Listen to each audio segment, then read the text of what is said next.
dit que je suis un Africain, j'ai vécu là-bas. Lorsque ces gens-là quittent là, parce qu'ils n'ont plus le choix. Entre rester et venir, ils n'ont plus le choix. Voilà. Voilà, donc je disais, les amis, c'est grave ce qui se passe parce que les gens n'osent même pas se lever, s'indigner par rapport à ce qui se passe là. L'Occident a posé toutes ces entreprises dans nos pays. Le train là fonctionne avec l'uranium qui vient du Niger. Ce train là, peut-être les gens ne le savent pas. En France, il n'y a pas de cacao. Le cacao vient de la Côte d'Ivoire. Il y a 2 pays. À ces 2 pays-là, ils produisent au moins 60% des réserves de cacao du monde. C'est la Côte d'Ivoire et le Ghana.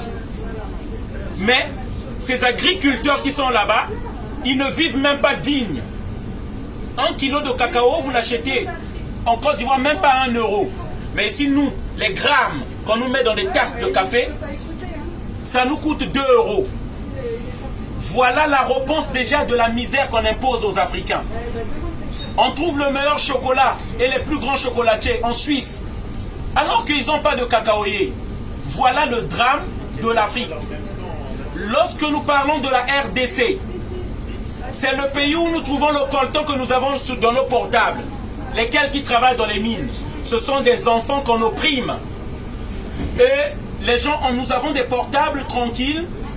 Personne ne dénonce ce qui se passe là-bas. Je vais terminer dans 2 minutes. Je vais m'arrêter pour ne pas trop vous ennuyer. Ce que je veux dire, les amis, c'est pas normal ce qui se passe. Il faut qu'on se lève. Pourquoi la France, au lieu de mettre ses armées ici ou en Ukraine où on en a besoin, envoie toutes ses armées en Afrique? Pourquoi? Pour soutenir les dictateurs et les marionnettes qu'on a imposées aux pays africains depuis le colonialisme. Ce n'est pas que nous avons voulu cela et que nous avons demandé cela. On nous l'impose. C'est de ça qu'il s'agit.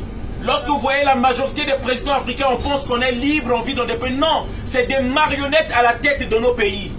Que ce soit au Congo-Brazzaville, d'où je viens, Sassou Nguesso, 37 au pouvoir, c'est une marionnette. Que ce soit en Côte d'Ivoire, que vous le voulez ou pas, c'est ça la réalité. Que vous le voulez ou pas, Macky Sall au Sénégal, c'est ça la réalité.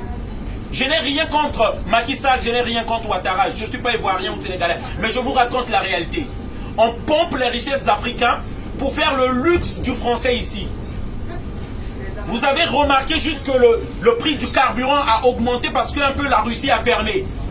L'Italie, il n'y a même pas 2 jours, s'est rendu au Congo-Brazzaville pour aller demander qu'on augmente un peu la production. Nous tous, nous avons suivi dans les images. Emmanuel Macron demandait au président américain, demande à l'Arabie Saoudite d'augmenter un peu encore les barils de pétrole. Parce que le jour que l'Afrique va fermer les vannes, vous allez voir que ça va crier ici. Le litre de pétrole sera à 5 euros, à 10 euros. Ce que nous voulons, qu'on laisse respirer l'Afrique afin que nous rentrons chez nous. Moi-même aussi, je veux rentrer. Parce que c'est un pays de misère ici, le stress. Boulot, métro, dodo. Il n'y a pas de vie. On veut rentrer, mais on nous impose des dictateurs là-bas.